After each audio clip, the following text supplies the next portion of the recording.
Hello, everybody, and welcome back to the Hardwood Hoops podcast. This is episode 28, and I'm joined as always by my co-host, Mr. Ben Jones. How you doing, mate? Very well, thank you. Happy afternoon. How are you? Yeah, all good, thank you. Glad to do it again. We had a little week off last week, and now we're kind of back ready to go in preparation for the new season, which is exciting. Yeah, recharged and ready whenever that may be. Still undecided yet, isn't it? But news on that, I'm sure. Yeah, definitely.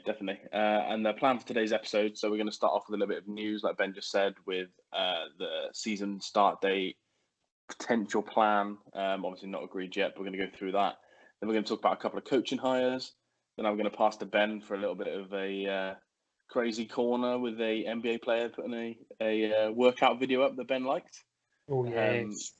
And then we're going to move on to our fun segment for this pod, which is we're going to do our top 10 players of all time. We've done our current players of all time before, so we thought we'd spend a little bit of time doing our top 10 of all time. More research based on our own opinion because we haven't seen some of them play live. But it'll be a fun segment, none the otherwise. So are you ready to get going, mate? Yeah, let's crack on. Cool. So let's start with the news then. We'll start with the NBA hopefully 2020-2021 season plan. Shams Charania kind of put out a potential plan. I think John Hollinger as well from The Athletic mentioned what they want to do. So they're talking about a December 22nd start with a Christmas Day schedule as well, which will be good for any UK fans. At the moment, it's based around a 72-game plan with some sort of play-in tournament. And then in terms of COVID restrictions, longer road trips are going to happen. So, for example, if a team's going to play LA, they will play both LA teams twice, for example, in a 14-day period. So it involves them traveling back and forth on planes less often. They're also talking about a no East versus West. So there'll be no East Conference games versus West in the regular season, which means you'll play everyone in your division 8 times and everyone in your conference 4 times, which is a lot of games against the same teams. Yeah. And the difference between starting on the 22nd of December and starting on MLK Day is a $500 million increase for teams and players and the league in general. So that is why they're trying to do it. $500 million is a lot of money. So I can see this being accepted in some format. Let's just start with the date first, 22nd, and then a Christmas Day schedule. Very quick turnaround, Ben, but are you a fan of that? I'm a huge fan. For selfish reasons, Christmas Day is the best day for basketball. You can get like 3 games in at a reasonable time before you get into the ones that are a stupid time. So really, really good. It means basketball's back sooner, which, again, massive positive. We all want to see that. It's just the players and the staff, isn't it? Have they had long enough off?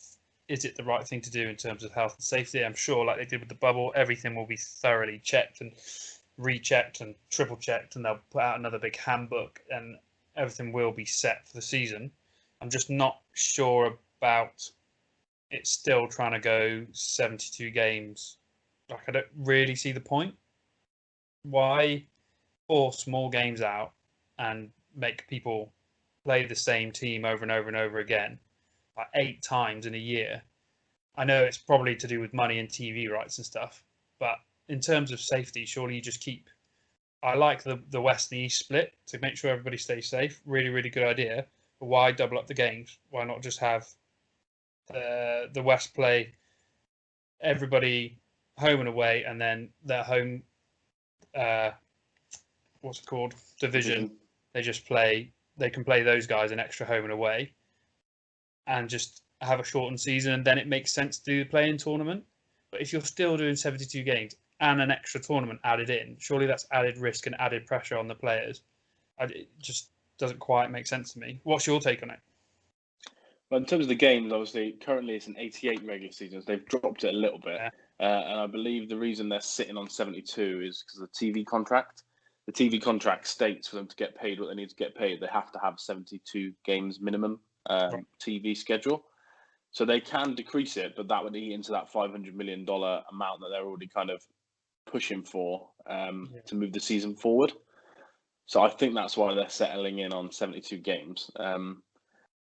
I understand what you're saying in terms of playing everyone too much. I think that's true, and I think they could still do East v West. Because a lot of the teams like Memphis are in the West, they're actually closer to every team in the East. Yeah. So they should really be this season. They should probably boycott the conference and just do the best 16 teams because and you could just play teams within a certain mile radius more often. That's what I think they should do, but I just think they're not going to make so many changes. So I don't mind the 72 games. When like I said, we haven't heard the full plan date wise. So we don't know when this is going to finish. We don't know how many back to backs it's going to involve. Rumours are they're going to put a 2-week break bang on in the middle. They're not going to play an all-star game at the moment, but they're going to give everyone a 10 to 14-day break as like a little reset, which I think is a nice addition. But if we just look at the fact they're not playing East v West again, like you said, you're playing everyone in your division 8 times, right? So as a Maverick fan, I'd be very happy with that. But if I was a Clippers, Lakers, or Warriors fan, I have to play. They're in the same division, so the Lakers are going to have to play 8, so 16 total games, where that is a bit of a gauntlet. So I actually think in terms of fans of maybe lesser teams or people that like a bet, it could be a good year to do that because some teams that are in easier divisions, they're going to have, like I said, they play every team 8 times and you've got, 4 other teams in your division, I think? Yeah, 4 other teams in your division. That's 32 games against your division opponents. If you've got a weak division, you have a much better chance of kind of getting a higher seed, which I think could be quite exciting for certain teams. And I think people like Lakers, Clippers, and Warriors are not going to be happy with that plan, but I'm sure they'd rather just play basketball than not. Yeah, very true. It's such a minefield, isn't it? Like, obviously they need to do certain stuff to meet X criteria, but then is that going to put them at risk of this and that? And it's a real minefield. Like I said, I think,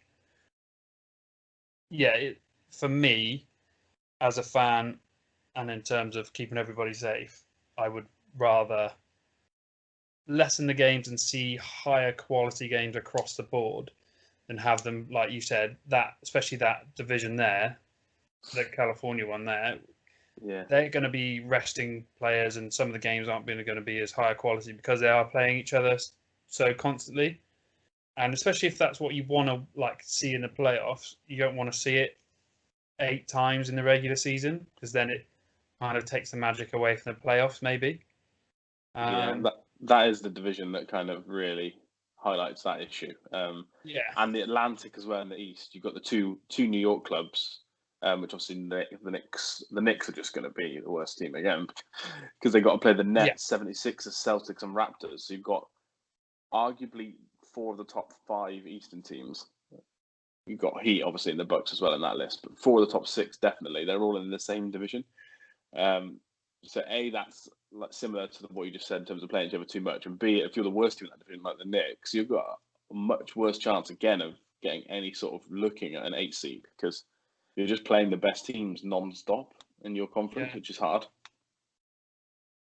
We'll have to wait and see what else they say going forward, won't we? Yeah, and another opposite example is in the West, for example, the Rockets and Mavericks are in the Southwest division. They have each other, but the Rockets are obviously a little bit in turmoil at the moment in terms of changes. So the Mavericks will be playing the Spurs, Pelicans, and Grizzlies, and this new established Rockets team 8 times each. So if you're a Mavs fan, you're thinking, "Oh, great, we've got 24 games against Grizzlies, Spurs, and Pelicans. You should be winning 18 wins there. Yeah, 18 of them, and you've got 18 wins out of 72 just by looking at that little list, for example. You're feeling quite confident. And same with the Miami Heat. They've got the Hawks, Wizards, Hornets, and Magic in their division. So they're going to win loads of games. And a bet for the season would be the Heat or Bucks to win the 1 seed because the Bucks have got Pacers, Bulls, Pistons, and Cavs. So I think there's a couple of teams that are going to really benefit from that schedule, and a couple that are going to really not. So we'll have to see. The NFLPA have kind of got to agree all this, and that hasn't been done yet. The proposal's been made, and they've got a week or so to kind of review it and make changes and stuff. So we'll have to see what they say. But yeah, it's going to be a very strange year. I'd say we'll be in for some regular season seeding shocks if they do it this way. The playoffs, I think you'll still see the best teams win more often than not. But in terms of who plays who, I think we could have some crazy matchups, don't you? Yeah, definitely. It could. this could throw everything out of whack for the playoffs at least. Yeah, because imagine if the Lakers, Clippers, and Warriors are all really good. They all split wins against each other. They've got like 12 losses there straight away, just off their own division. If they just split the wins equally between them, and if you get another, I don't know, 8 losses across the West, that's 20 losses. If those 3 teams all get 20 losses, they're going to be like 4, 5, 6 seed potentially. Which is mental. It's like the Trailblazers this year should no way have been shouldn't have been an eighth, but they've come in at that point and almost, potentially could have caused a huge upset. I agree. It'd be interesting. One last thing I wanted to get your opinion on that little list of protocols we mentioned was the play-in tournament. They're not sure if they're going to play it between like the 7th seed and the 10th seed, or if they're going to go 8v9 and how many games they're going to do it. So this year, obviously, you had to be within 4 games. Now we've got a bigger season. Are they going to make it within 6 games, or are they going to make it within 2 games? We're not sure. How would you like to see that play-in tournament? Would you like to stay between the 8 and the 9, which I personally would, or would you want it to go from the 7th seed to the 10th seed like they're talking about? You kind of have to play it by ear, I think, with this one. If they're all within 2 games of each other or whatever, like they were this year, then you kind of want to see it stretch out. But if you can almost like, if the 9th seed, it probably is the most sensible option is to do 8th, 9th, definitely. But it's just a bit of a 10th game back or whatever from those 2. But you're a fan of 7 to 10 as long as they put a real strict amount of games between it, and we're not going to have like a 7 seed that are 10 games ahead of the 10 seed playing a game against the 10 seed. If that's the case, it's pointless. It should be set how it is. Cool. I agree. And then just in terms of dates as well, this will mean they're probably going to have to look at free agency dates. Me and Ben were planning our podcasts last night, and when you look at the free agency date of the 1st of December, and then you think you're starting 21 days later, they're going to have to move that. So the whole league is still kind of up in awe. And we kind of heard today from Yahoo Sports that apparently there's 4 or 5 free agents that have already agreed deals and just signed non-disclosure agreements to not tell anyone, because the league teams are just desperate to kind of get going, which I just find interesting. So that'll kind of come out in the but we'll keep you abreast of everything and kind of mention it on Twitter. And in terms of other news, Ben, we've got a couple of coaching hires. So let's start with the best and the most fun one for me as a fan of his. And I predicted this right on our podcast before, so patting myself on the back. Nice, well done. Pelicans hire Mr. Stan Van Gundy. A bit of a loss for us who listened to him in the booth, because he's one of the better, probably one of the better call-by-call guys I've heard in a while, to be honest. Yeah.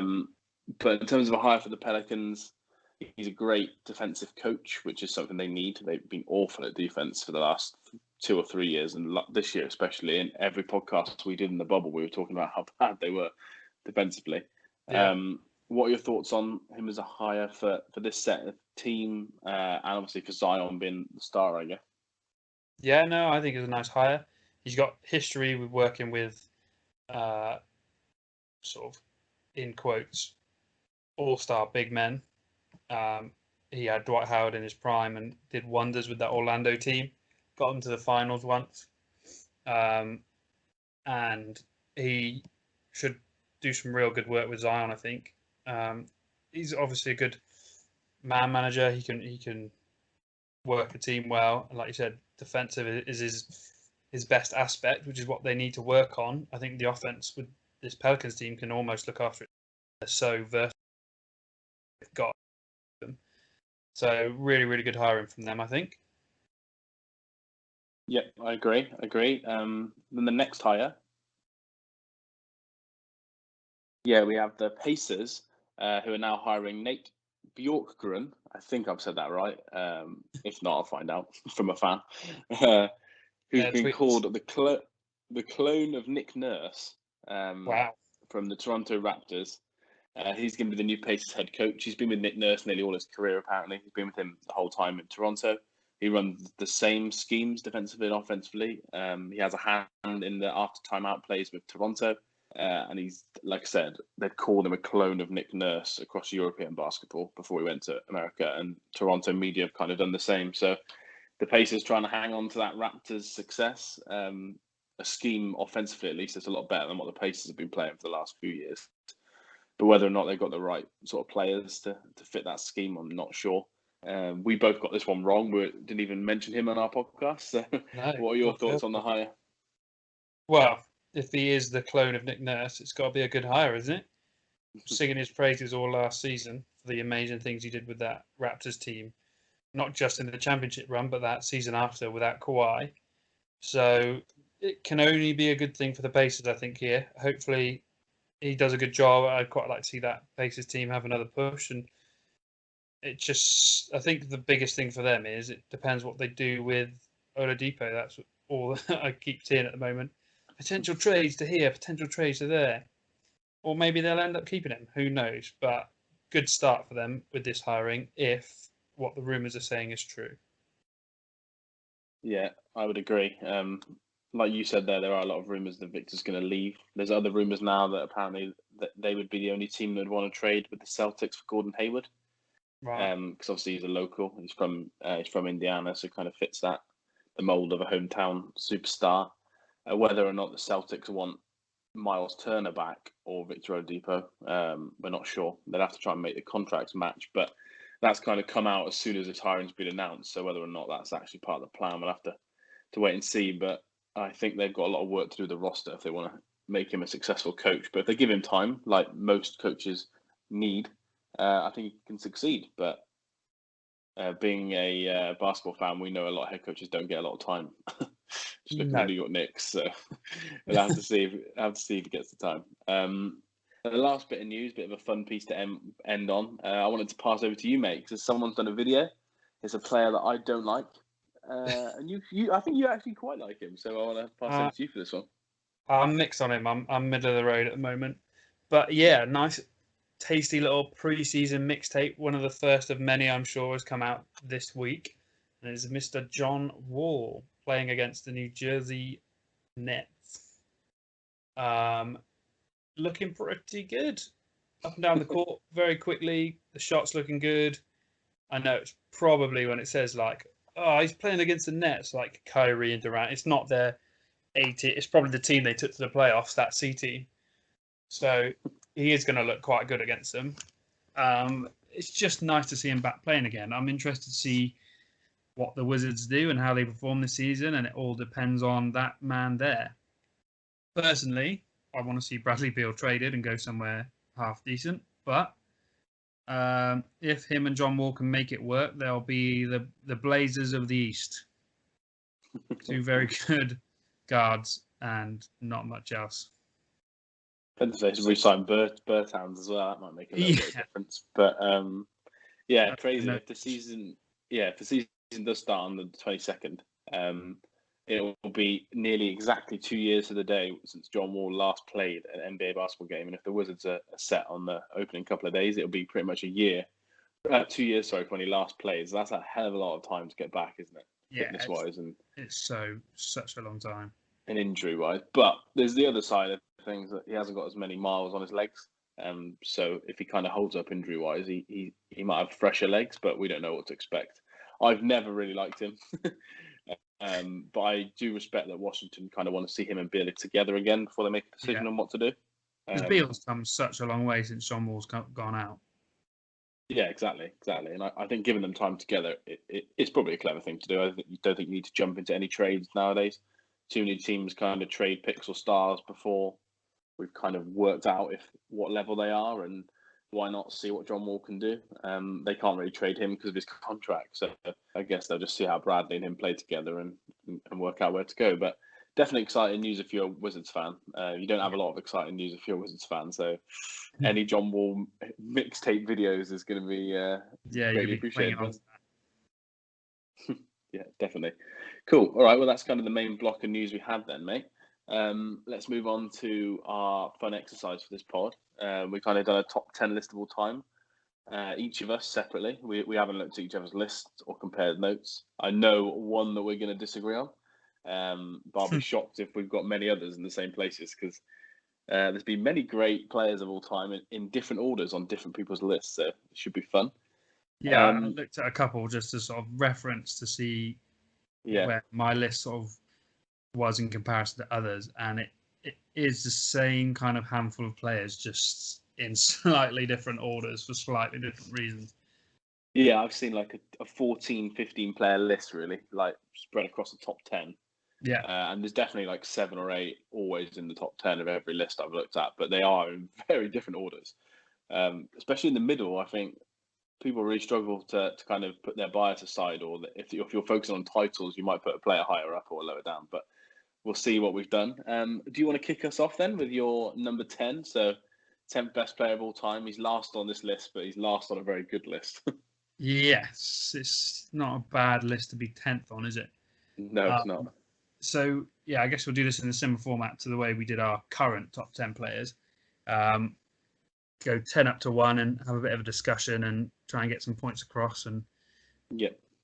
So at number 10 for me, some say the most dominant player of all time, certainly one of the biggest, Shaquille O'Neal in at 10 for me. Nice. 20.3 points per game, 11.6 rebounds, 2.1 blocks for his career, 4 NBA titles, 3 MVPs, and 1 regular season, which is controversial, MVP, because he feels like he should have a lot more. And I tend to agree with him, to be honest. It's one of those things. I agree. Was so dominant and so good and did things that players only dreamt of doing, but he did them so consistently that he kind of got looked over, I think, for a couple of the MVPs. And this is a player that I have seen, not live, but seen play, obviously, on live games and stuff. He's one of our sort of just stretches into our era of basketball, I guess. And even in his older years, he's still so dominant, especially on the block. Like, he's just such a big guy. It's so difficult to stop him. And that's why I had to have him in my top 10, definitely. So, especially offensively as well, from the times we watched him. A bit older. Yeah, a bit older, but you can still see on that offensive end how good he was. Skill. Yeah, definitely. Cool. Well, he was at number 10 on my list at one point, but I won't tell you where he is now because that'll ruin either future orders or players we talk about who missed on our top 10. So I'll go my top 10, who is Mr. Larry Bird. I had problems with him. He's moved up and down the list a lot, and he's one of the only players that I've never seen play a lot of times. So I've watched tape on other players. I've done an article on 2 of them when I was at uni. Who I watched a lot of clips for at those times. And Larry Bird on the list of 10 I've seen play about the second least amount.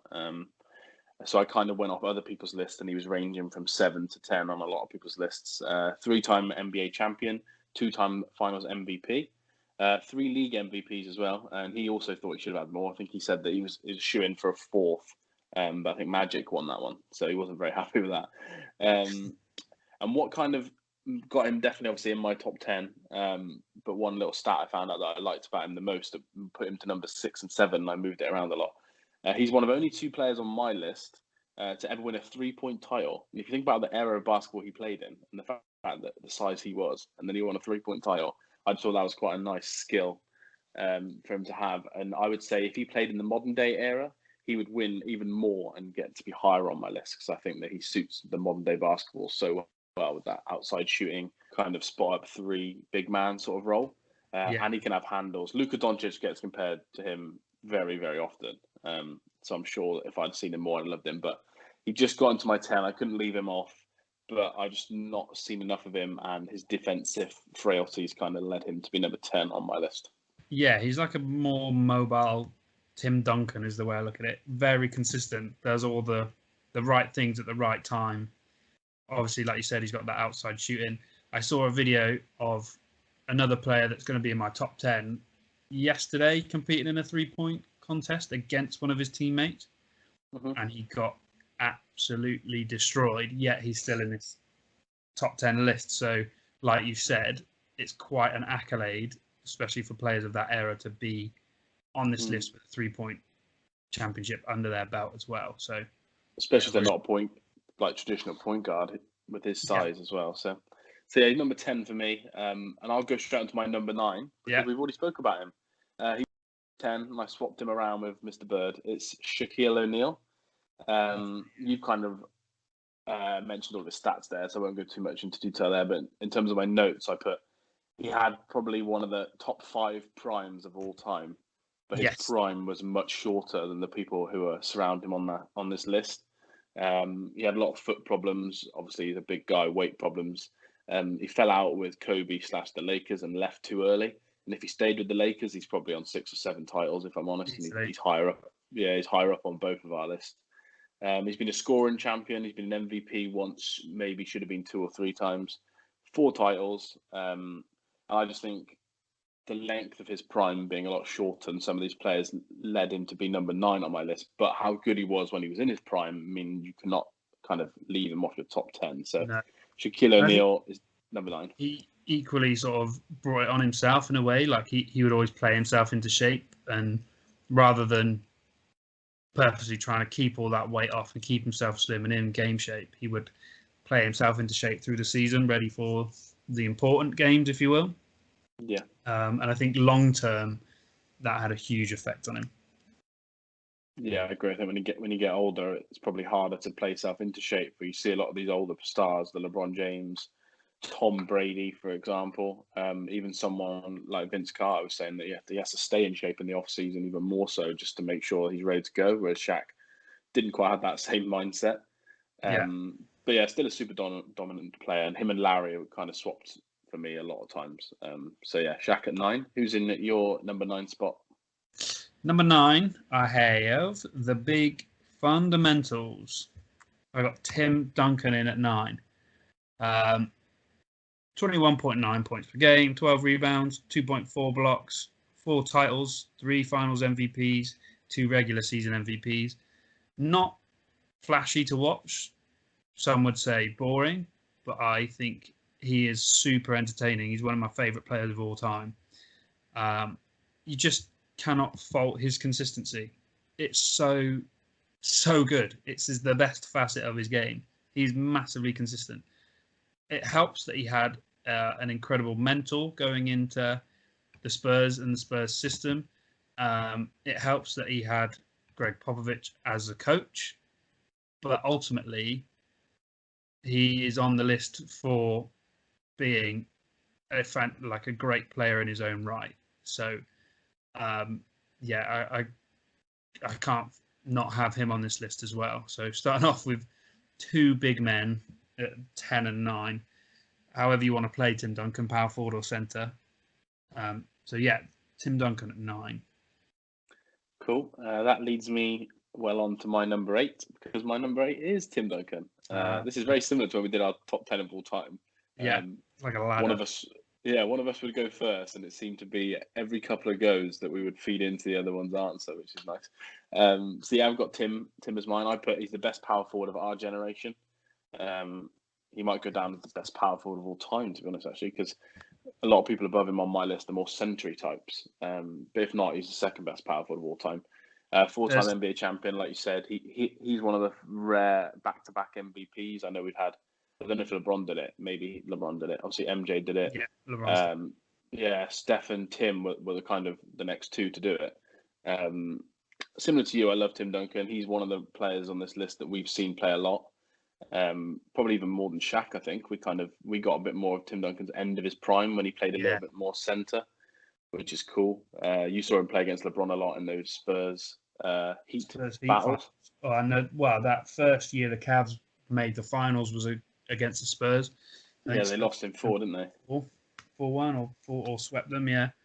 And Tim Duncan won MVP as well, I think. Yeah. MVP. Yeah, so I could not put him on my list. Like you said, his main attributes are his consistency, really, on both ends of the floor, which is not consistent in this top 10, that they're all amazing defenders. But Tim Duncan certainly was that. And yeah, he's one of my favourite players of all time, and I think he's going to go on to be one of the best coaches of all time if he wants to do it. So yeah, he's number 8 for me. You're going to have Boston fans absolutely killing you now. Not only have you put Larry Bird at 10, but you've claimed Tim Duncan's the best power forward of all time. all those Kevin Garnett lovers are going to be hounding you down. Well, I can confirm now that Kevin Garnett wasn't in my top 14, so he's definitely not going to be above Timmy D on my power forward ranking if he's not in my top 14 players. So I'm going to say the same as well there. Sorry, Kev.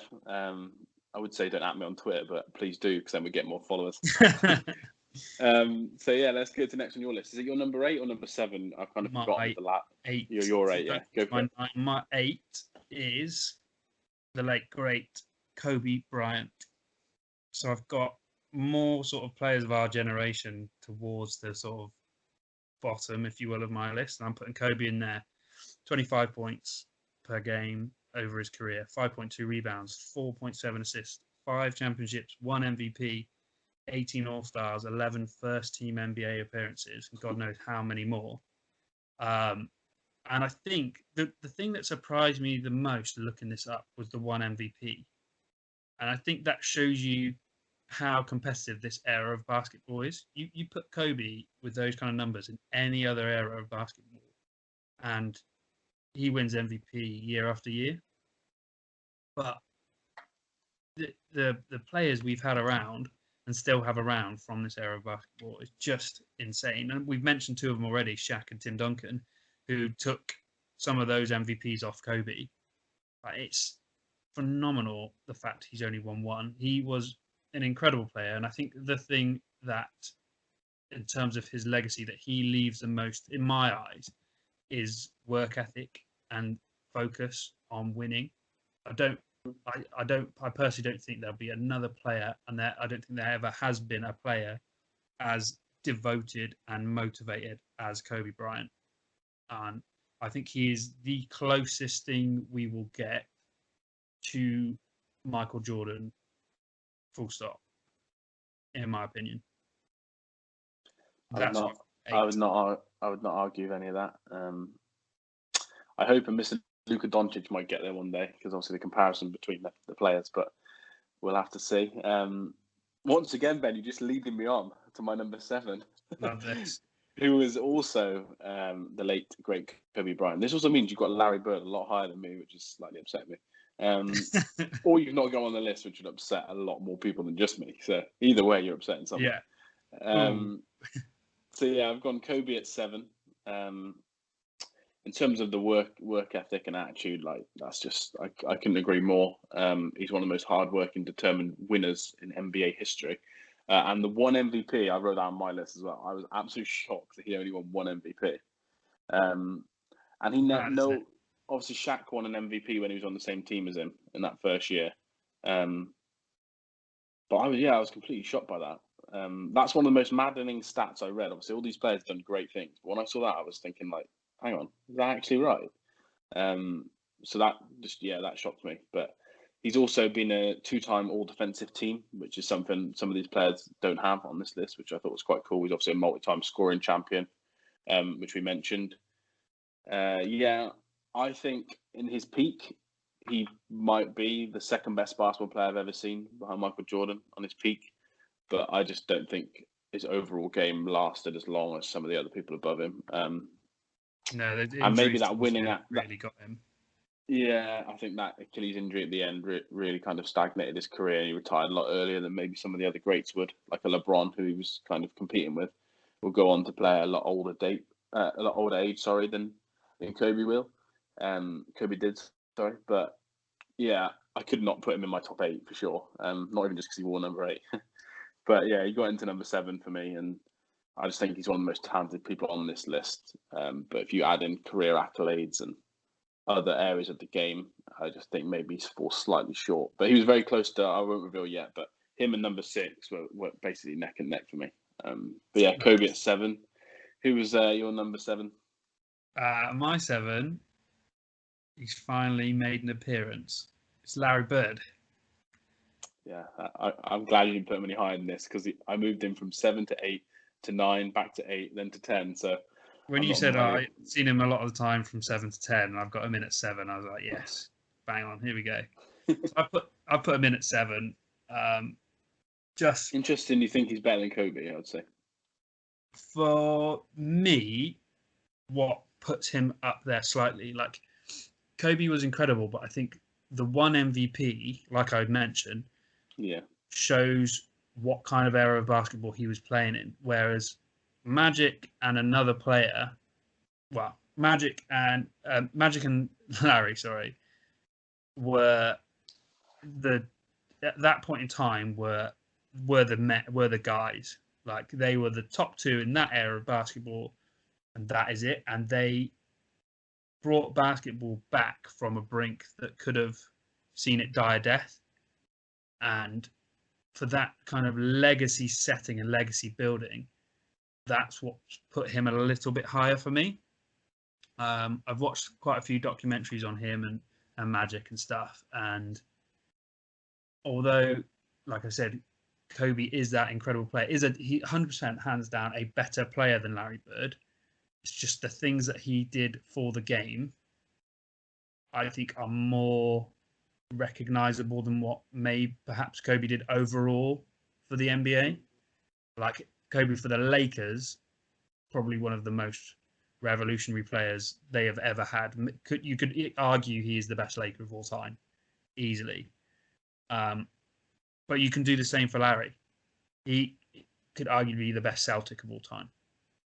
And that's why, like you, I was up and down on these guys, but for me, what he did overall, what him and Magic did overall, and then kind of passed it on to Michael Jordan and his era of basketball. Without those guys, there wouldn't be a Michael Jordan era of basketball. So that's why I put Larry Bird up in that 7th spot. Yeah, if you read anything that MJ said, he was always looking at Magic, and Larry is like those two people that he needed to get to, the two people he needed to surpass, the two kind of trendsetters. And in terms of two teams with the Lakers and Celtics and two players in Magic and Larry, I would agree that that's probably one of the biggest and best rivalries of all time. Something that I wish in a way happened later on in life, so me and you could watch it on a more regular basis. But exactly, unfortunately, that is not how the world works. But yeah, I agree. I think anywhere from 7 to 10, I wouldn't have argued with Larry. I probably had him too high, but too low technically. But oh well.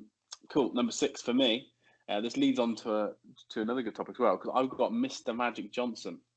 I've got him at number 6. Another person who will be arguing for the title of greatest Laker of all time.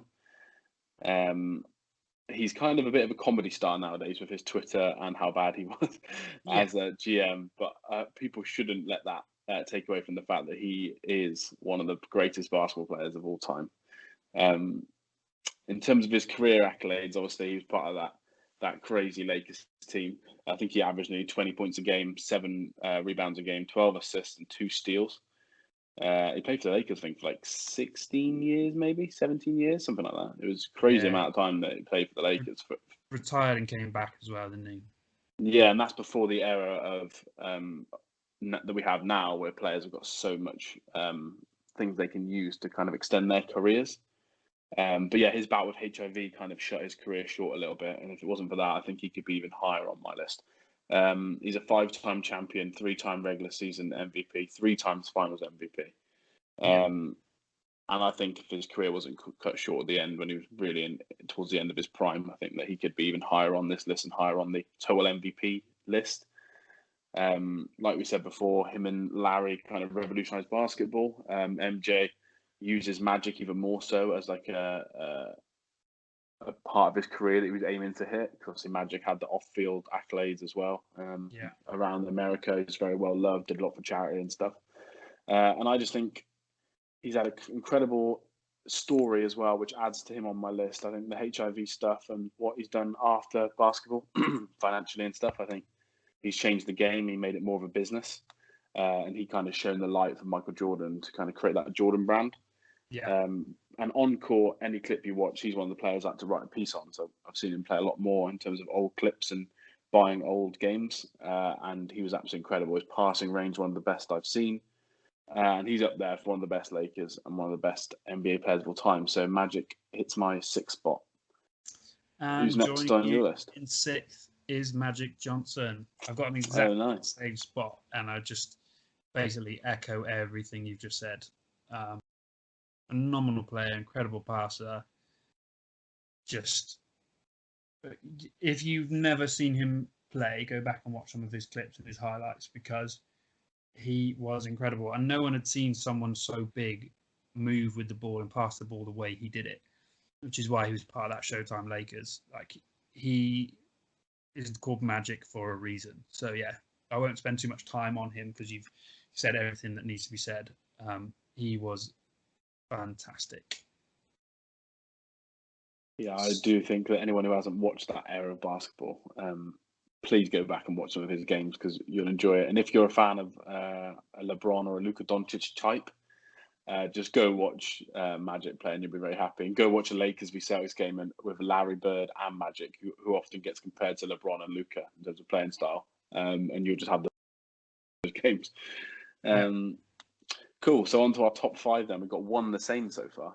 We haven't had one player though that's different, which is a bit of a shame. No, I know. And we're definitely not going to have anyone now that's different, but we'll see what the order is. For number 5, I've gone with the player that I've said is number 2 all my life, which sounds ridiculous. But when I was looking at Larry and saying that I've hardly seen him play in comparison to people like Magic and stuff, I couldn't then put this person in the list higher than this with the same kind of reasoning of not seeing him play. But I've gone with Mr. Wilt Chamberlain. I've always said he should be talked about in the number 1 conversation more, just because of the numbers, really, and the domination. If you break up basketball into segments, if you don't want to do a debate on who's the best of all time, you've got LeBron's the best player of our generation, MJ before that, Magic before that. Wilt Chamberlain is the person who starts that list, really, in terms of accolades and history. He's also had one of the most funny career of all time. There's a lot of stories about ladies, I'll say. A lot of stories about money, a lot of stories about how many times he changed teams, how many times he could have changed teams more. But I think overall, he has to be in the top tier of your list. In terms of numbers, you're talking 30 points a game, you're talking 23 rebounds a game, nearly 5 assists a game. He's played East and West. I think he only won 2 NBA championships, which is crazy. And he went through 2 seasons averaging 50 points a game. He's got the NBA record for the 100 points a game. He's got a 38 rebound game. But I just think the 2 NBA titles kind of bumps him back up to 5 for me. But I put Mr. Wilt Chamberlain. I've hardly seen him play, only a few clips and stuff. But the domination and the numbers can't be ignored from that era for me. Yeah, there's a player on my list I think is the reason he didn't get more titles and MVPs and stuff. So we'll get to that. But my 5th spot is filled with Kareem Abdul-Jabbar. This is not a good one. I disagree a lot on this one. Wow. 24.6 points per game, 11 rebounds, 3 assists. All-time leading scorer in NBA history. Most regular season MVP awards with 6, 15 NBA All-Star selections, 11 All-Defensive selections, 19 All-Star appearances, and the creator of, the guy who adopted it the most, should we say, of the sky hook. So I've got Kareem in at 5th. Again, similar to you, as we get further up this list with some of the players, I've not seen a massive amount of them, just from clips and stuff, but I know every single big man you ever talk to in the NBA now, and they're like, man, I want, if I can perfect that sky hook, or if I can be like Kareem, if I can do this move, if I can do that, I'll be really dominant. And he's always talked about and recognized as one of the biggest and greatest big men of all time. The accolades that I've read out speak for themselves. I just feel like the players I've put above him, although maybe they haven't won as many or been on an NBA All-Star team selection as many times stuff, I feel like their accolades that they have won are maybe slightly more meaningful or poignant, whereas Kareem, his legacy is that sky hook is like the first thing you think about when you think about him, which is something that a lot of players can learn to do and can achieve, whereas I think some of the accolades for the players I've got further up, it's going to be difficult to catch that at all. So But why do you disagree so much of Kareem in at 5th? You'll see later on in the list. Ooh. I'll ask you next though, is your person in 4 already been talked about or not? Because if they haven't, then I'll go on to mine. But if I've already mentioned them, My 4th place is your 5th place. yeah, I got Chamberlain in 4. That 100-point game and the 250-point season averages, 30 points a game as well, 22 crazy, rebounds per game. It's just his stats are unbelievable, just crazy. I can't. I was reading through all the stuff about him and watching him play, and it's a lot to take in. It's so impressive. He's also got the because for this sort of list you have to look at this sort of thing, and he has got the most rebounds in NBA history. Kareem is on that list, so is Tim Duncan, people we've already spoke about. So if we're putting them in that list, he's higher than them. He's got nearly 24,000 rebounds in his career, and they didn't. I don't believe they started measuring stats until his 4th season in the league either. I might be wrong on that. It's either 2nd or 4th, where they registered some stats like points and stuff, but they didn't register like rebounds as much, offensive, defensive. They didn't look at like field goal percentage, stuff like that. But yeah, that is crazy. The highest rebounds of all time. Wow. So your 4th place is? My 4th place is Mr. Bill Russell. And the person who is the greatest Celtic of all time. Apologies to Mr. Larry Bird. I couldn't. I'll chuck this in there now because he's my number 3, so we can talk about this now. Yeah, incredible. Like he is the reason Wilt doesn't have many championships, basically, isn't he? Yeah, well, him and Wilt were the ones I was flipping around. They're basically neck and neck for me. Bill, in terms of a winner, obviously way better. Bill is number 2 on that rebound list, and Wilt's obviously number 1. Blocks as well. They're basically nearly neck and neck. So he kind of jumped it for me, like you said, for the reason why Wilt didn't win more titles is because of Mr. Bill Russell. He has 11 NBA titles, making him the greatest champion in the history of all sport in America. 8 of those were straight as well, like 8 in a row. Yeah, I know. They didn't have all defensive teams around then, but in terms of writing, everyone would say that every year he was in the league, apart from 2, he'd be on that list. So you're talking like 13 or 14 NBA all defensive teams. Yeah. They didn't have the Defensive Player of the Year award around either then, and rumors are they said he'd win it every year. Yeah. Obviously, he has awards named after him now. And then in terms of his points, I've just gone off the tab. I'm looking at some of his averages. Let me just get it back open. So yeah, you're talking 23 rebounds a game, and again, nearly 5 assists. Didn't score as many points as Wilt, but he was much more of a defensive player and kind of involved in a team system, whereas Wilt was like one of the greatest scorers of all time with that 100-point game. He had 11 All-NBA selections as well, and he won 5 MVP awards. So yeah, him and Wilt were close, and he kind of edged it for having that crazy winning record for me. So he's my number 4. Yeah, so he's my 3. So we may as well move on to your 3 from there. Cool. So my number 3 is Mr. LeBron James. He is the 3rd best player on my list. Ben could probably recite all of his stats off by heart, but would you like me to? I'm just gonna have to scroll down. Where is it gone? Yeah, go on then. You start. So 4 championships, 4 finals MVPs, 4 normal regular season MVPs, 16 All-Star appearances, 3 All-Star game MVPs, 16 All-NBA selections, 13 of those are first team. Rookie of the Year award, 6-time NBA All-Defensive Team selections, All-Rookie first team, NBA Scoring Champions 2008, Minutes Leader 2007, 2017, 2018. Well, minutes lead stuff. We're going off the wall a bit with that sort of stuff. And his off the court stuff obviously speaks for itself. Yes, that's very true. I put him as number 3. In terms of players I've seen play, he's probably number 4 or 5. Like I said earlier, I think Kobe is, well, as in they played their best for me, Kobe's Spurs. That basically all depends on what you like to watch, doesn't it? That's so subjective to what sort of basketball you like. Yeah, definitely. But the length of his career, kind of unheard of, still going. Going to be one of the favourites to win MVP/NBA title next season. And obviously, we can only do this list based on current.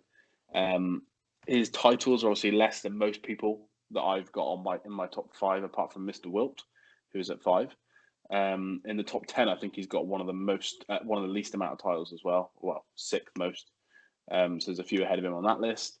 In terms of scoring, he's the 3rd most of all time. I thought he was 2nd, but apparently, according to this, he's the 3rd most of all time. He's right up there as well in terms of assists. In assists. In assists. Yeah, led the league this year in assists. He's eight all time, which is obviously still really, really good. He's in the top, I believe, 30 for rebounds, or 35 for rebounds, but he's not obviously your traditional big man. He's in the top 30 for steals as well. Top 20 for steals. Yeah, it's hard to argue with him being in anyone's top 1, 2, 3, 4, whatever you want to do. In our era, he's the best player that we've had of all time. In our era, he's one of the best sportsmen of all time. Right up there with obviously some of your greatest NFL players and people like your Tiger Woods, who often gets kind of compared to the people that just took the sport to the next level. Off the court, he kind of took the sport to the next level as well, which is something I don't think you can ignore. His off the field activities and kind of what he did for basketball is absolutely huge. What he did for the community is absolutely huge. He's a winner as well. But for me, he's just slightly behind the other 2 above him, which is no slight on him because he's definitely one of the best of all time. Nice. Cool. So, number 3 on your list was Bill Russell. Oh, yeah. So, number 2.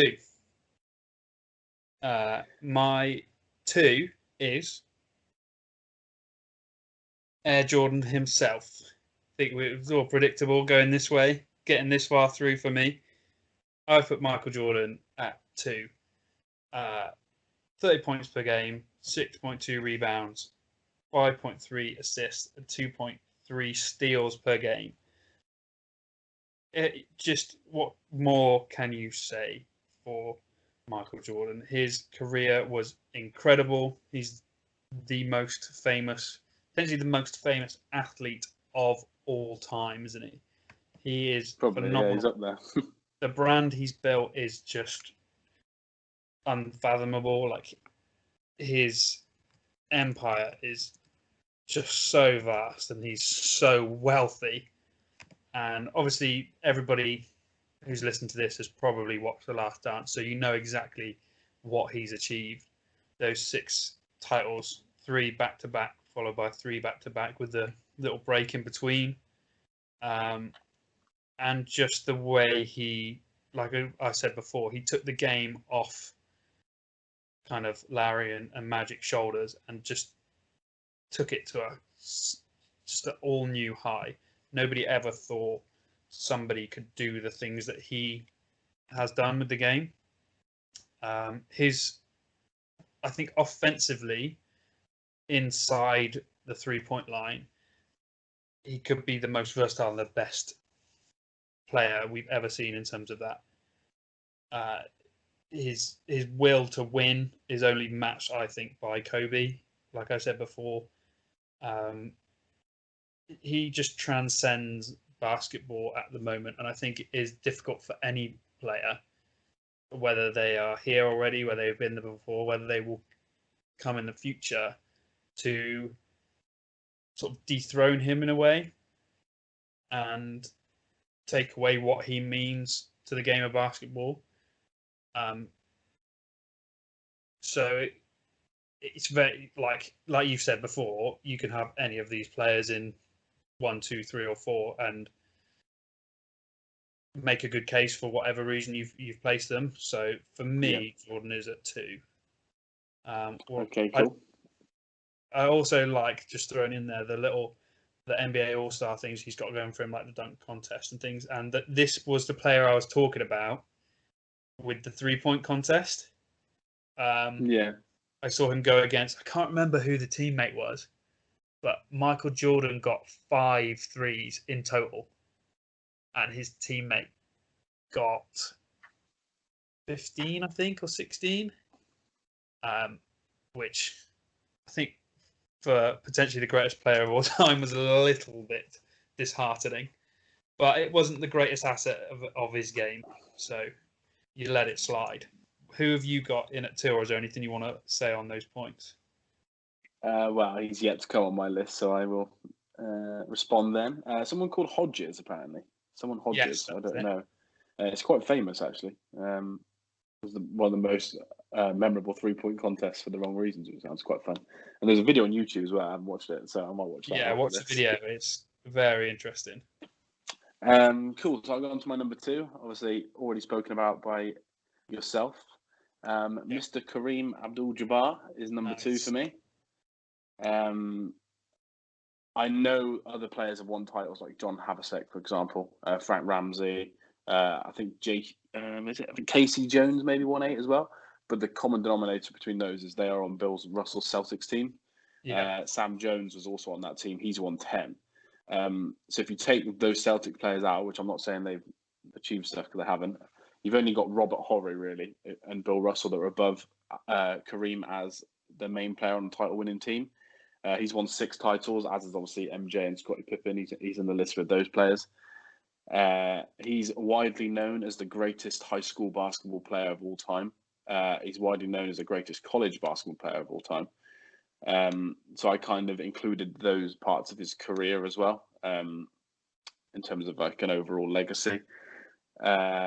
He's the 3rd most rebounder of all time. He's got the most points in NBA history. He's won a league record 6 MVPs, 2 Finals MVPs as well. Sorry, 15 NBA first or second teams. 10 of them I think were first. 19 NBA All Stars, which is a record. And I think he averaged 25 points, 12 rebounds, and 3 blocks in the All-Star games, which is also a record. Cool. I'm trying to get his college stats, but I've got rid of it now. But he's the highest scorer ever in college. He's the 2nd highest rebounder ever in college. He's the 3rd highest blocks ever in college. I always forget how much college means in American sport, because college here is just it is college. It means nothing. So, which is something I admire about the American system. Like, I wish college sport here was like it is over there. But it's what it is, isn't it? So yeah, I agree.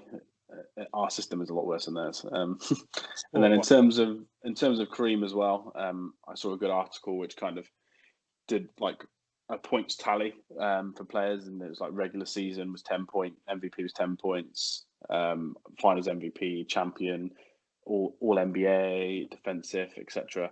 And he's the only person that gets anywhere near Michael Jordan on the total list if you tally some of the best achievements. He played for 20 years, which is the only reason why I couldn't put LeBron above him as well, because I know LeBron's going to play for longer, but everyone says that obviously LeBron's career span is more impressive than Jordan's because he lasted a lot longer, but Kareem did just as long in an era where I think it was harder to do that. So I like the fact that he's got that. He's got all the records as well, which LeBron's trying to beat in terms of the points, the NBA All-Star team, NBA All-First team as well. And he's the only player who gets close to Jordan for me in terms of accolades. Watching him play, like you said, he's got his own move named after him, which can't be too bad. And every NBA big, including Tim Duncan, that I look up to, that I saw play a lot more, all reference him as the best big of all time. And a lot of them say he's in the top 1 or 2 best players of all time. And normally if someone doesn't say LeBron or MJ is the best player of all time, they often say Kareem or Kobe. So I think that I kind of took that into play. So number 2 for me is Mr. Kareem Abdul-Jabbar. Nice. Well, should we go on to your one already, seeing as I've mentioned him, and then we'll go from there? Yep. So my number 1 is obviously Mr. Michael Jordan.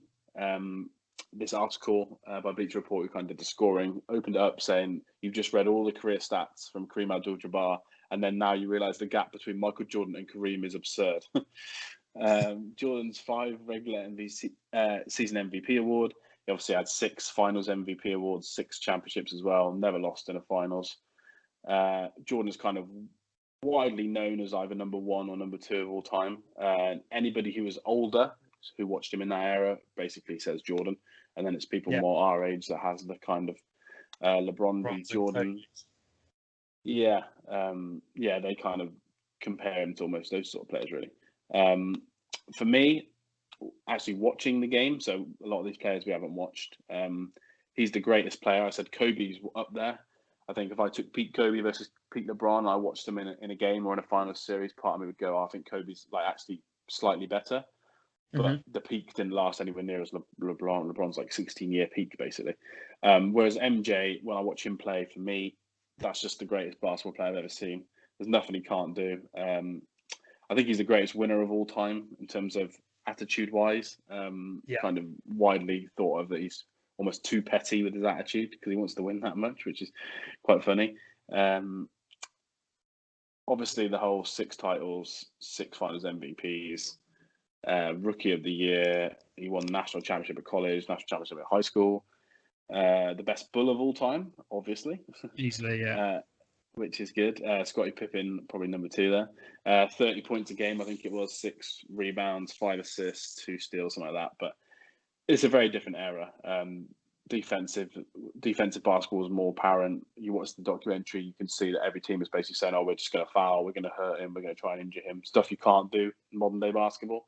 Yeah. So for him to get the numbers he did, points wise, assist wise, points in the finals, for me, he's just the greatest of all time. And I agree with what you said earlier. He's probably the most famous basketball player of all time, and maybe the most famous athlete of all time, which is crazy. And in terms of all-time leaders as well, he's 3rd for steals, only behind Stockton and Kidd, who are kind of known as some of the best.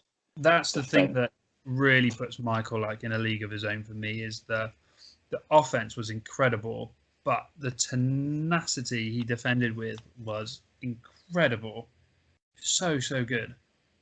Yeah, I'm just trying to look how many All-NBA defensive teams he got. Yeah, because everybody puts sort of Scotty as the defender on that team, but Jordan was a defender in his own right. He was incredible. Definitely. So this is actually another reason why we maybe should have had Kobe higher.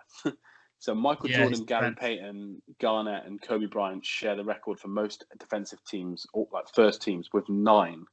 So Michael Jordan played for 16 years and was an all-defensive player for 9 of them. Scottie Pippen and Tim Duncan were only in 8 of the teams. So arguably, in terms of by his peers on a season-by-season basis, he's had more first-team NBA defensive teams than Scottie.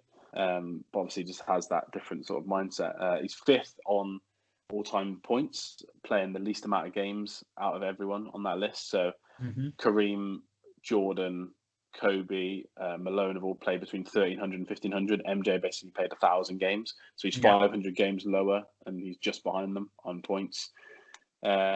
Steals and assists, he's right up there as well. Top 5 for one, top 12 for the other. Again, with half the amount of games played as one person on the list.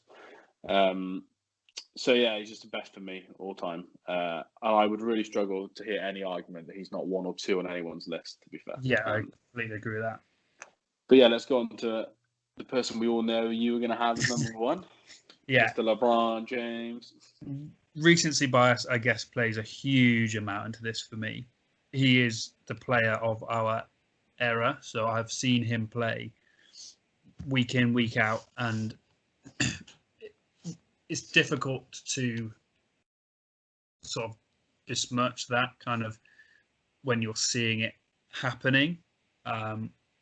I don't think he will ever touch Jordan in terms of what Jordan has achieved accolades wise and business, well, maybe in terms of his own brand. But for me, looking at the two players, I would say LeBron is a better player and a better physical force, and what he brings to a team elevates the team more than maybe what Jordan would do. Jordan's scoring is incredible, and a player that you can add to a team that adds 30 points plus a night is obviously amazing.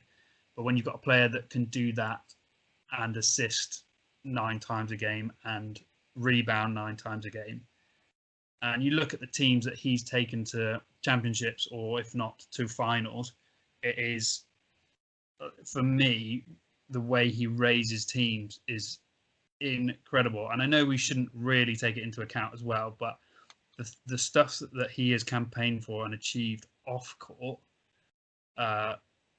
really, really elevates him for me, because it's things that we've spoke about on the pod before, things that we want to see and feel passionate about ourselves. And he is in a position where he can make a change and campaign for it and get everybody on board and on side and going for it as well. And I think for me that really sort of is a bit of a game changer. There was a thing I saw as well. I'm just trying to find it now quickly. And where was it? Yeah. So in Michael's runs to the finals, there's 6 finals, 6 wins. He faced the first year, what was it? 3 Hall of Famers. Second year, 1 Hall of Famer, 1 defensive, all defensive team. The next year, 1 Hall of Famer, 1 all defensive player.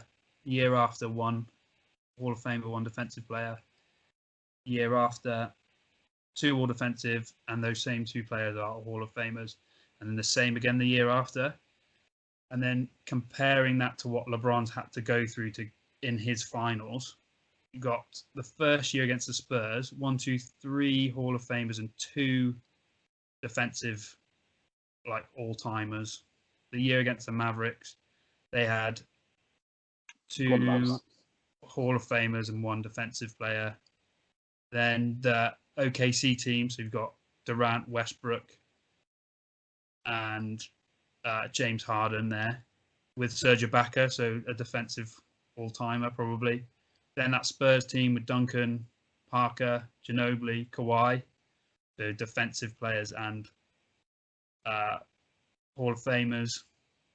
Same 4 again the year after. Then the year after that is the Golden State era. So you got Steph, Clay, Draymond, and then that's 4 years in a row against those guys. And then this year, depending on how the careers go of Jimmy Butler and Bam Adebayo, you could argue defensive. I'd say no Hall of Famers.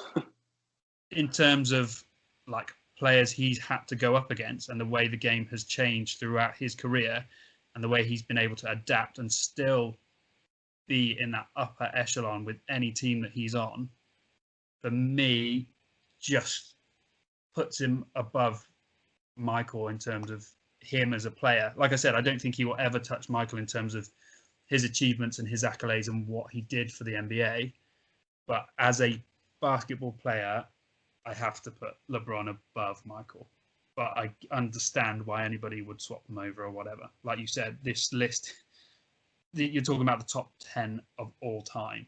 You could easily make a case for any of them to be above anybody else. But that is my number 1. Yeah, and I think the top 4 is hard with Wilt Chamberlain because of his age, really. But I think the top 4 players, I know the top 10 is the top 10, but the top 4 is the top 4, if that makes sense. The top 4 is, if you do include Kareem like I did, then in terms of accolades and widely known, that top 4 is unworldly in terms of how many titles and MVPs and stuff like that. I just think the top 4 is just phenomenal. So if you're anywhere in it, that's crazy. But obviously, the top 2 for me are in that order. Obviously, I disagree. I'm an MJ fan through and through. Yeah. To get on the All NBA and All Defensive and regular season MVPs he did against people like Larry and Magic consistently, and then obviously when Kobe first came into the league as well, I just think he's just had a crazy career. But I too understand the other side of the argument. And that's kind of why I like Kareem so much, because the longevity of LeBron is similar to Kareem. And LeBron might pass him on all the records and stuff, which then would put LeBron 2 for me. But I'd like comparing their careers longevity-wise. I think Jordan kind of fell short on that side, whether it's for his own injuries or obviously career choices. It's kind of hard to determine between the two, isn't it? Yeah. Yeah, it is really tricky, and that's what I mean. For me, like that Bulls team is, some of the greatest players of all time on one team, and they won 6 championships with it. Arguably, this, like I said, one of the reasons I put LeBron above it is if you look at some of the players he has gone to the finals with, and even won a championship with, it pales in comparison to that team the Bulls built around Jordan. So, it's incredible in terms of coaching and uh, management and leadership within the organization that Jordan had that around him, and that I think LeBron has been failed a lot of the time by his coaches and management. The best coach he's had is Eric Spoelstra, easily, and those Miami teams were incredible. But you could argue that the Cleveland teams and even this Lakers team really weren't great, yet he still managed to lift them up and win a championship. So that's the biggest argument for me. But yeah, There we go. There's our top 10 of all time. We could do a 10-hour LeBron MJ debate. Yeah, easily. Which would not be fun listening. 10 hours after that. So we won't be doing that. No. Cool. So I've got 2 more questions for you, which try and kind of back through quickly. Any couple of names you want to mention that aren't in that top 10 that maybe you were thinking about and would maybe round out top 15, 20, just quickly? I had Hakeem Olajuwon. Like you said, Same. alongside bigs that get mentioned, I had him in there. I did have a quick look at Charles Barkley, just the things he contributed to the game, but I think his lack of accolades lets him down. Kareem was on my list, as well as John Havlicek, who's kind of that 8 titles as well, because it's hard to ignore. And John Jerry Stockton. West. Yeah, John Stockton, Jerry West, David Robinson, and Oscar Robertson. Were on a list, and then behind them was Garnett for me, who obviously we mentioned earlier. Karl Malone, his on-court stuff is phenomenal, but I've read a lot into his off-court stuff, and I'm not a big fan. Yeah, I don't want to talk about him. So I don't really want to talk about him either. For similar reasons, I think another player that people left out is Scottie Pippen. If you're doing a top 20, hard to ignore the accolades again. But yeah, I think eventually we're going to have some of our own era as well get into this list. So my next question to you was players that are still playing now. Obviously not LeBron, because he's already on the list. He's the only player in our top 10 who's still playing. Can you see anyone getting anywhere near a top 10, top 20 of all time? For me, with someone like Tim Duncan being in there, I think Steph Curry's got a great chance. Because the Warriors can kind of refit, with this new lineup, he can add to his accolades. Obviously, he's got the back-to-back MVP. He's got unanimous MVP. He's got the titles. Obviously, he wants more titles. He's got the All-NBA teams. He's got the All-Star appearances every year, apart from 2. He's been in the league. So Steph Curry is one for me. I thought, he could get into that top 20, top 10 of all time if things go right, obviously. Yeah. Kawhi, I think, definitely could. Yeah. And Kevin Durant, I don't see why not. If he can come back from this injury and have some consistent years where he's playing the best that he can play and not getting injured and stuff, and maybe take that Nets team to a championship. You could argue James Harden could sort of fight his way into one of these top 10, top 20 lists. It's like Barkley, isn't it? You've got to get those titles, haven't you?